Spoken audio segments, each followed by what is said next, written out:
Être sage et connaître Dieu, c'est être riche du salut. Honorer le Seigneur, c'est cela son trésor.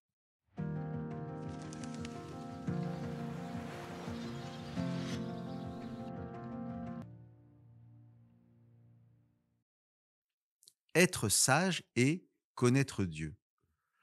Lorsque le prophète nous dit que la richesse du salut vient de la sagesse et de la connaissance de Dieu, il ne faut pas entendre cela comme deux chemins possibles sans rapport l'un avec l'autre. Il ne faut pas comprendre le salut comme accessible soit par le chemin de la sagesse, soit par celui de la connaissance de Dieu.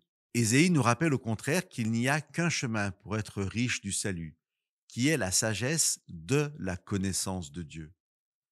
Être sage et connaître Dieu dans le sens d'être sage de la connaissance de Dieu. Être sage en connaissant Dieu, c'est être riche, riche du salut. Et cela, Ésaïe le répète différemment juste après. Honorer le Seigneur, c'est cela ton trésor.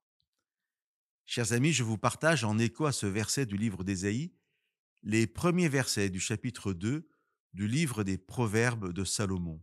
Mon enfant, accepte mes paroles, garde mes commandements, écoute bien l'enseignement de la sagesse, cherche à la comprendre. Oui, demande à l'intelligence de t'aider, appelle la raison à ton secours. Cours après la sagesse, comme après l'argent. Cherche-la avec soin, comme on cherche un trésor. Si tu fais tout cela, tu comprendras ce que le respect du Seigneur veut dire et tu arriveras à connaître Dieu. Oui, c'est le Seigneur qui donne la sagesse, la science et l'intelligence viennent de lui. Il aide les gens droits, ceux qui se conduisent honnêtement, il les protège comme un bouclier. Il garde les personnes qui respectent les lois, il veille sur le chemin de ses amis fidèles.